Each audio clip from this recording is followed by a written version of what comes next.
You are listening to Vitruvian Man with Jesse and Josh.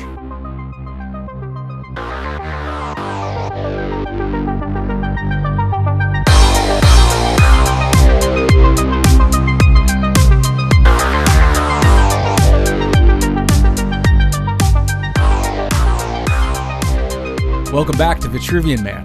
And as usual, I am joined by Josh. Here we are, flooded and all that.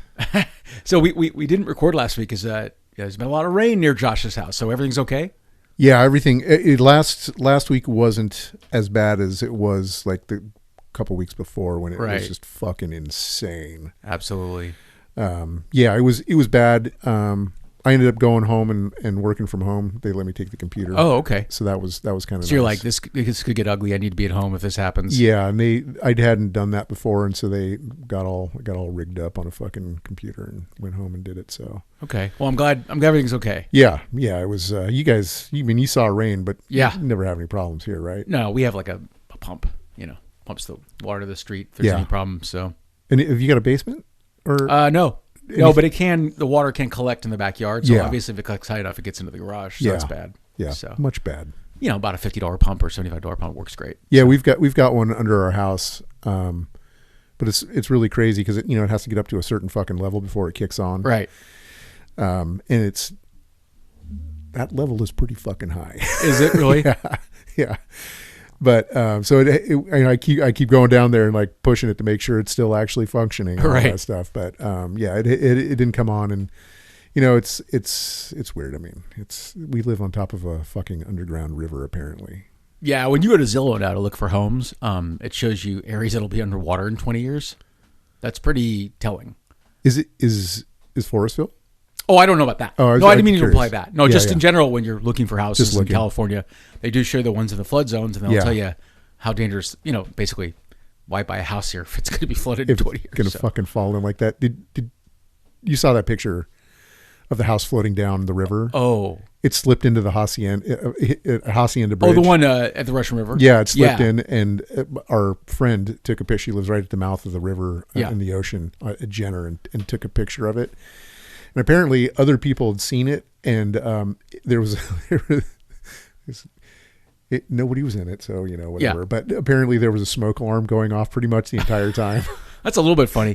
Now, what's not funny wasn't that a house that was burned badly by the fires a few years ago? Oh, I don't know. Was it the same house? One of the houses that was burned badly by the fires and rebuilt slid into the river. Oh, fuck. So, I wouldn't doubt it because it was right there. It was right there. It's a beautiful place in the world that we live, but there are some hazards. I mean, they didn't used to be like this. No. Speaking of hazards. Oh, boy. Steve Bannon. This motherfucker. Today's guest. Okay, you gotta tell me all about him. So as you guys know, Josh and I switch off every week. So last week you had your man. Curtis Yarvin, our guy. What a guy. Technically 2 weeks ago. Yeah. But and this week I'm doing Steve Bannon. I think a lot of people obviously know him because he's associated with Trump. So what we'll do is I've obviously got some details and some factoids that you might find interesting, and we'll go through those, and then we'll have a larger conversation, I think, about him too, because he is an interesting figure. He's not dumb. No, I consider him a very serious person. Oh, yes. Like in a lot of ways. And one of the things, and I'll let you get into it, but one of the things that really disappointed me the first time old shitbag ran for president was the Atlantic caved to pressure to disinvite him from a conversation. Bannon. Yeah, and I thought that was horrible. I consider deplatforming people like Milo fucking Yiannopoulos or Ben Shapiro. These are not serious people, and they're not very smart. They know how to do word games, and shitty debates. But Bannon has things to say, and he's honest. Like, he will fucking tell you the truth. Well, we were just talking about this today too. Bannon's talking shit about Elon Musk this week. So he's not afraid to voice his mind, even if it's just not go with the party platform. Their rift is showing. It's funny. Today I also read that Mitch McConnell will not seek re-election. I remember in the good old days when I would have been excited about that. Like, does it even matter now? It does. I mean, he's not the power base of the Republican Party. God, so if I had any opportunity, you might have to beep this out. There would be some dick kicking going on with that motherfucker, dude. Yeah. What a piece of shit. Yeah, a bad man. As I mentioned, when Obama took office, Mitch McConnell said out loud, "We will fight him on every front. He will pass no law." Yeah. Essentially, treason as far as I'm concerned. Yeah, he absolutely treasonous. And he's the reason that we have fucking Amy Coney Barrett, fucking Brett Kavanaugh. Yep. I mean, what? We got gypped out of our picks, basically. Oh, man. So, wait, now gypped is gypsy. Yeah. I just used a slur. You're fucking... That's funny because I almost said Jude out of a pick. Well, you can and say I thought that was really offensive. Yeah. I forgot that gyp was a slur. That's right. I was talking to somebody the other day who heard a college professor. It just so happens that Romania has a lot of Romani citizens. Roma, yeah. But what she said out loud in class was that Romanis come from Romania, which is not remotely true. Romani's based in Hindi.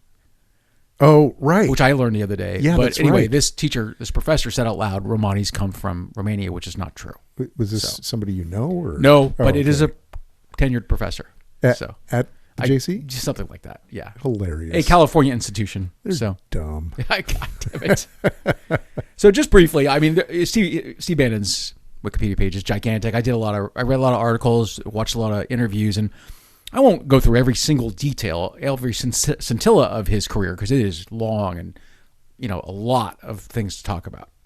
But briefly, is born in Virginia in November of 1953. He had working class parents. In fact, his dad was a phone lineman, and his dad supported John F. Kennedy and campaigned for him. So Bannon went to an all-male Catholic military academy. Makes sense. Went to Virginia Tech. Virginia Tech. So he's actually got a few degrees. He's got one from Virginia Tech. He has a degree from Georgetown, and he also has a master's. He had a Master of Business Administration degree with honors from Harvard. What's the degree from Georgetown? Just curious. Let's see here. Give me 1 second here.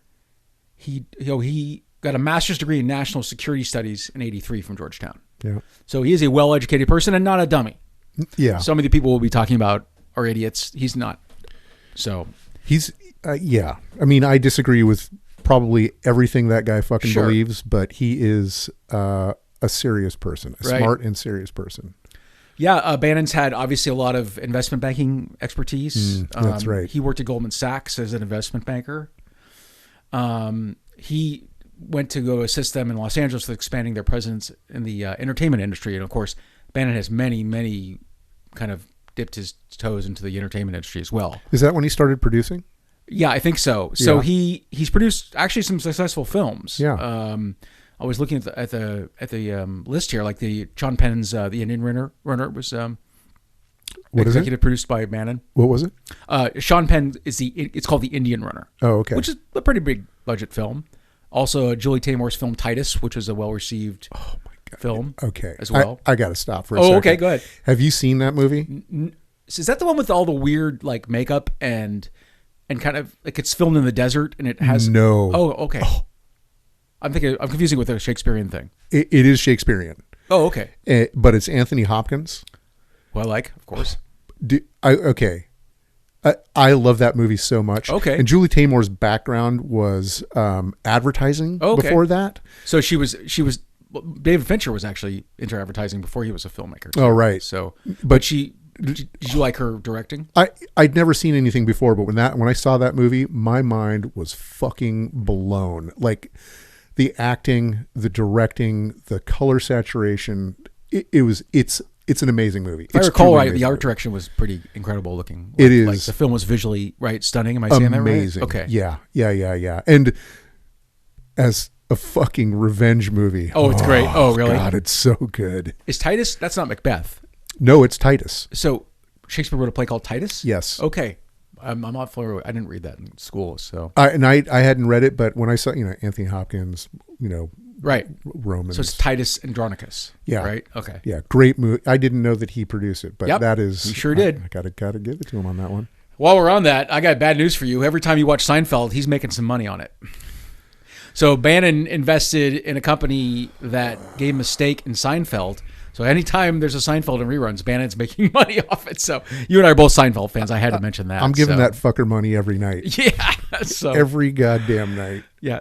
Somehow Seinfeld's funny every time you watch it. Every time if you've seen it 10 times, it's still funny. I don't know how that's a magic trick, kind of. I basically start at the beginning, watch it all the way through over, at night. That's kind of our cocktail at the end of the evening, and then start it over again. I've seen it, I don't know how many times. Yeah.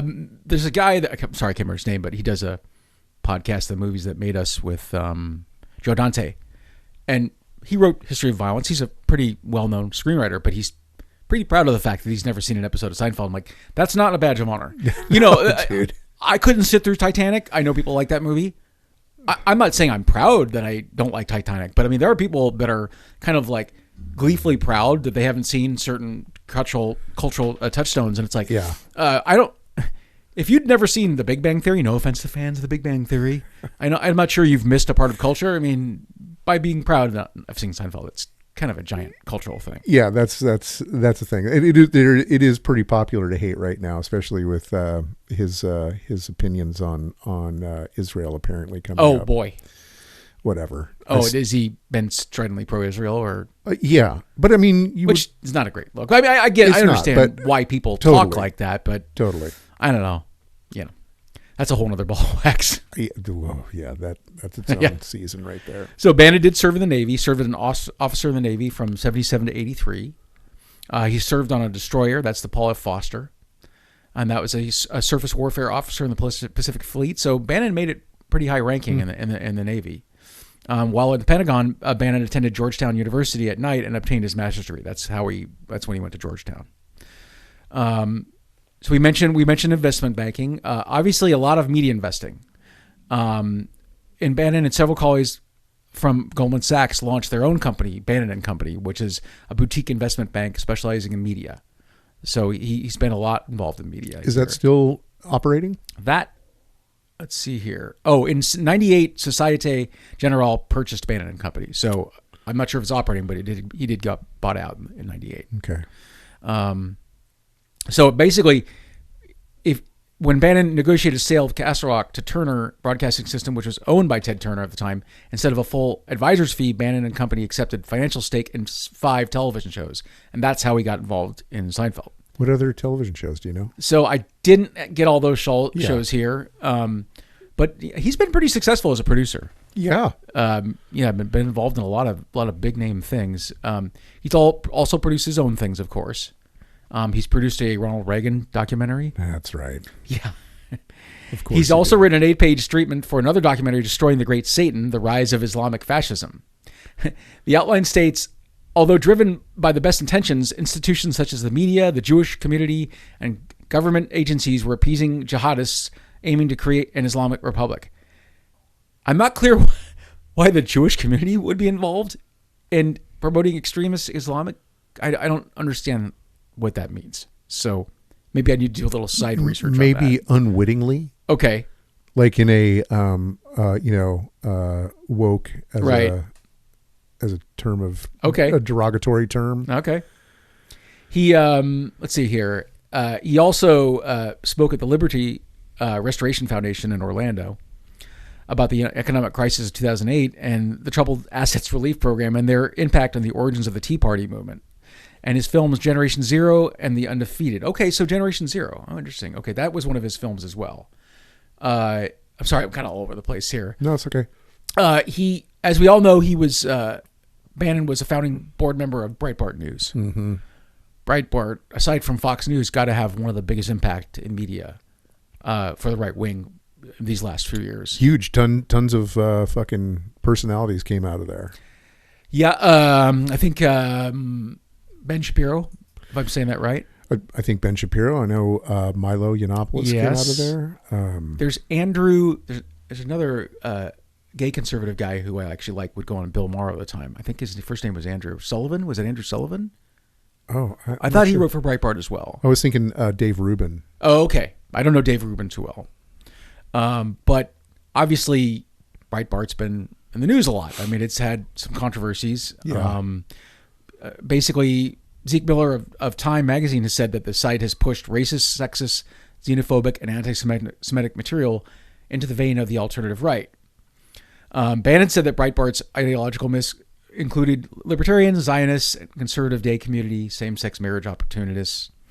Same-sex marriage opponents and economic nationalists, populists, as well as the alt-right. Conceding that the alt-right holds views with racial and anti-Semitic overtones, Bannon says he has zero tolerance for such views. So I did watch a documentary about a documentary. These ladies had made a Steve Bannon documentary, and at least one of the ladies was Jewish. And so the interviewer who was talking to these documentarians said, is Steve Bannon an anti-Semite? And she goes, well, I think it's more of he understands buttons to press. He's a very controversial talker. So she wasn't convinced he was just a stone cold anti-Semite. More that just that he kind of is in this world. She wasn't making excuses for him. No, I get it. I do feel like he's kind of hard to pin down on that stuff. And I don't know if I don't think that he's necessarily as racist as the people that listen to him.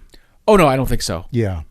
And his intelligence might help that a little bit. I mean, I think as you get smarter, it becomes harder to have these kind of ridiculous, suppositions about certain races and genders. Yeah. I give him a little bit of credit. He's not dumb. I mean, like we said, he's smart enough.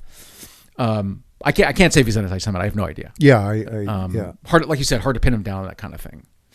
I did want to talk about, so I save this for last. We talked about the Navy, but I really wanted to bring this up because as a larger kind of like talking point about Bannon. In 1980, Bannon was deployed to the Persian Gulf to assist with Operation Eagle Claw during the Iran hostage crisis.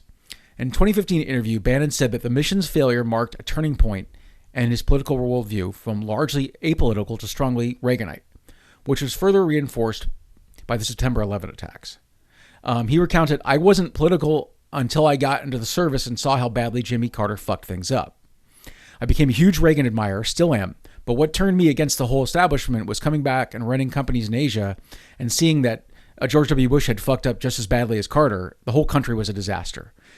So this is the thing I wanted to talk about in terms of Bannon and all this alt-right stuff. And, the other day we mentioned that Mel Gibson said that Daddy had taken back the White House and was in control again. Yeah.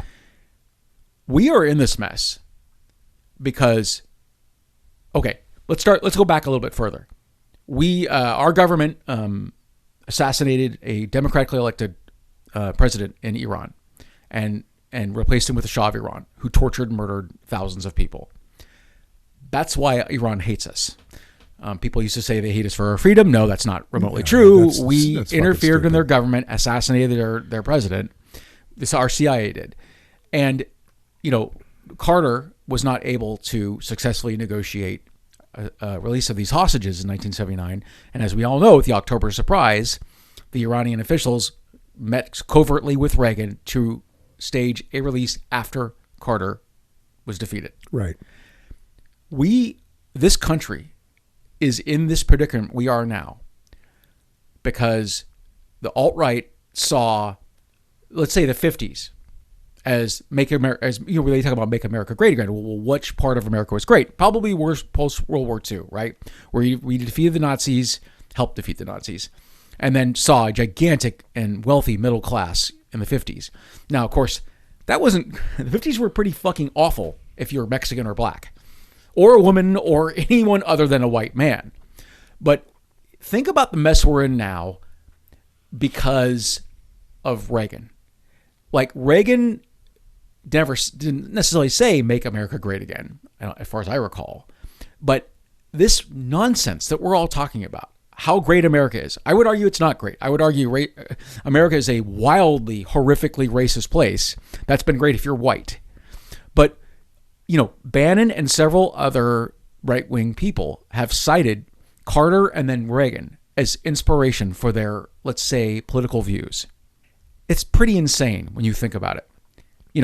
Carter, the only modern president to not start a war, was seen as largely ineffective and an incompetent president. Reagan was seen as the golden savior. Reagan is the guy that many in the alt-right cite as their, the greatest president of the modern era. Fucking assholes. All he did was perpetrate the myth that America was the greatest and America was wonderful and America could do no wrong. Meanwhile, people are dying of AIDS in our country, and these drug laws are putting poor people in prisons for basically no reason at all. And it's confounding to me. It's astounding that Bannon and people view Reagan and Carter as these diametrically opposed forces that we need to get back to the good old days. It's like these good old days. And it's like, God, this is awful. This is so fucking awful.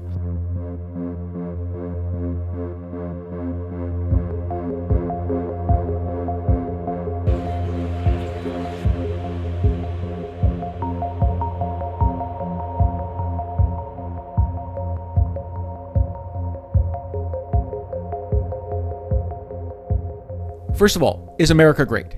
America has some great people. America has great wealth. America has great resources. I would argue America is a long, long laundry list of wars started, people murdered, people bombed, people enslaved. You know what I mean? I mean, well, like, put it in context, though. Yeah. Like, as far as, like, the current, well, maybe not the current, but the world order that was created after World War II, America was a force to be reckoned with. Oh, yes. And economically, politically. And even, like, I mean, I understand the idea that,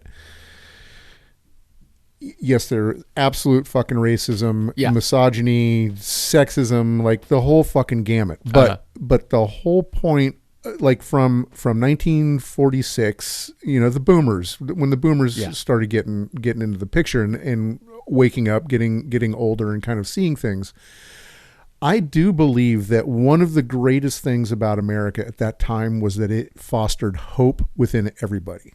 And I feel like that's what's missing today. This idea of make America great again, in my mind, like if you think about it that way, I feel like everybody's lost fucking hope in America. Absolutely, sure. And especially right now. People are, over 100 million people didn't vote in the last election. Yeah, I mean, a third of the fucking population. They're defeated, right? They're defeated and they're cynical. Yeah. For good reason. For good reason. Yeah. They feel disenfranchised from politics, and they are.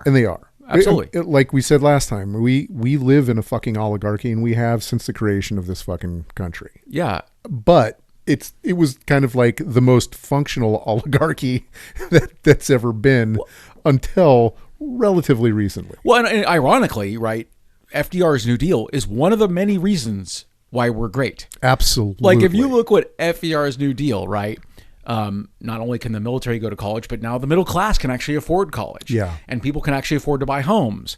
And people are making living wage. People aren't working two jobs to pay their rent or their mortgage. Fucking not anymore. So aside from the racism, 50s was pretty freaking great economically for America. And the whole point of the alt-right and the right-wing, Bannon and everybody, has been to repeal everything that FDR accomplished with the New Deal.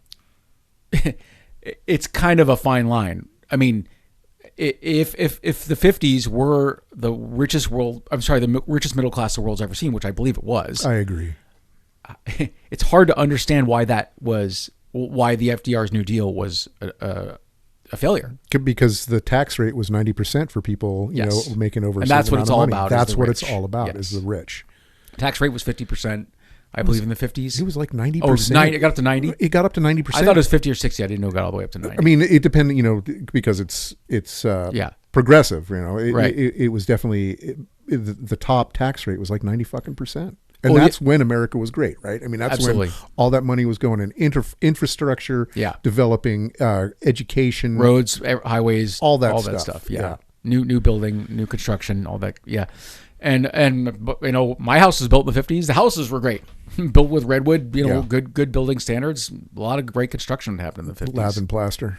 What is it? Lath and plaster. What's lath and plaster? Oh, that's the instead of being just fucking drywall on beams, it was all kind of like better quality. I mean, it was basically a solid wall with plaster over the top of it. Got it. I mean, it was a lot more expensive. Yeah. Yeah, I mean, I talked to someone the other day. They bought a home that was built 10 years ago, and it's already got huge problems. Oh, yeah, dude. I'm a little afraid of buying a new home. Not a chance. I mean, we can't do that anyway, right? No, absolutely not. We live in a county where people that work here can't afford to live here. No. Yeah, the standard of living here, the rent people are paying is crazy. It's insane. It's not good. But so did you? By the way, this is a little thing that just happened the other day. Did you see Bannon got no jail time and pled guilty to fraud the other day? Oh, really? No, I didn't. This is all right. I haven't formed a good joke about this yet, but I really hope you do. So Trump ally Steve Bannon pleads guilty and avoids jail time in border wall fraud case. Oh, yeah. I'll read it for the people who don't know. Steve Bannon pled guilty Tuesday to defrauding donors in a private effort to build a wall on the U.S. southern border. In any case, the conservative political strategist derided as political persecution. Says he felt like $1 million. Bannon, a longtime ally of Trump, pleaded guilty in the state court to Manhattan to a one-count of scheme to defraud, a low-level felony. Now, he's on probation the next 2 or 3 years, so you got to be careful. But let's think about this for a minute here. We're going to build a wall to keep all the Mexican criminals out. That's supposedly what the wall is for. Yeah, the guy who collected money from the moronic rich people to keep the Mexicans out stole their money. It wasn't just the rich people, though. Like, he stole money from, like, people giving, like, kinds of people. $20, yes. $50, like, fucking. But, like, we're protecting people. We're protecting Americans, supposedly, from the brown people. Whereas the white oligarch is the one that's actually stole your money. I mean, that pretty much says it all right there, right? I couldn't fucking believe that. That was so perfect. I don't know. I kind of did whip through a lot of the factoids about Bannon. I wasn't disgusted with him the way I thought I would be, because I watched enough interviews and I was actually impressed by some of the things he said, as far as like you said, his honesty and not a dummy. Right. So you can't just write him off as a dummy. Right. The way that some of these people are. So many of these people you can just fucking write off, even though they have tons of money and influence. They're fucking stupid. So Jesus Christ. Yeah, I know I kind of went fast there, but I don't know. Did you have any like opinions on Bannon that we hadn't talked about yet, or just anything about him that was remarkable to you? Well, I feel like he's in league with Project 2025 people. That's his bag. He's a tradcath. I don't know if he's a pre-Vatican II tradcath or if he's just like a regular kind of tradcath. I'm not sure. Like you said, was raised Catholic, but I'm not sure if he's But I know that's Mel Gibson Catholic or not. Yeah, I don't know if he's that far, although I wouldn't put it past him. Yeah. But you do see a rift, and he's being pretty vocal about it right now between the 2025 oligarchs and the tech bro accelerationists. There is a rift between those two groups. Well, when I got here and you were talking about how he was talking shit about Elon, right? So how did that start? Like what precipitated Bannon talking shit about Musk then? So really, what the difference, as far as I can tell, is that the Project 2025 people, this is like what's going on right now in the government. Them cutting people, all that stuff.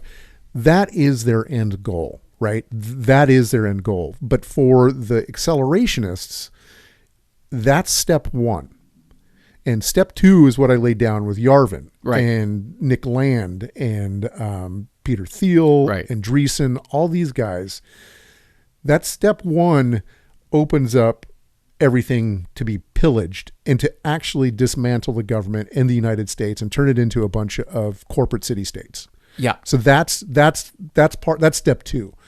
So Bannon's all in on step one. Bannon and the 2025 people. What's his name? So religious agenda and like basically the Christian and Catholic consolidating it. Like he's into that. And they want they want a fucking king. They want a king to run shit. Unitary executive theory and all that stuff. Sure. Right. That's their ball game. But the split's happening now because step one has basically been achieved as far as they're concerned. It's got to go through the courts, and we got to figure out what's actually going to stick.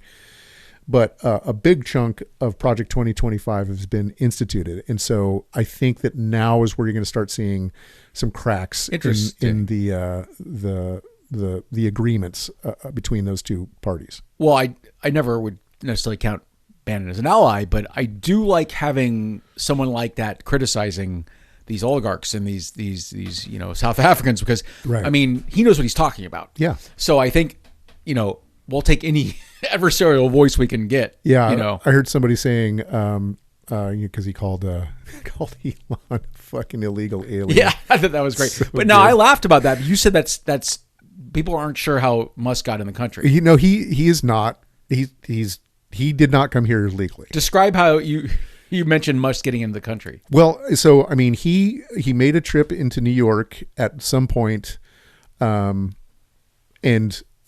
carrying Daddy's emeralds. Yeah.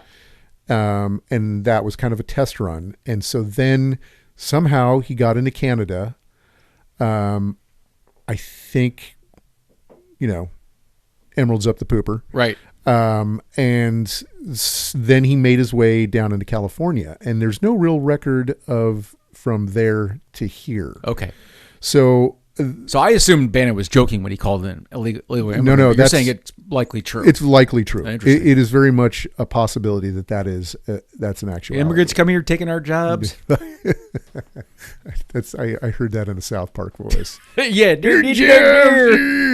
yeah, I love it. Kyle or whatever is like, they're coming to take our jobs, and no one understands what he's saying, and he goes do. Like they all understood it. So yeah, good stuff. That's it exactly. Yeah. But I mean, the other thing about Bannon, did you in your readings hear that he had gone to Italy in order to?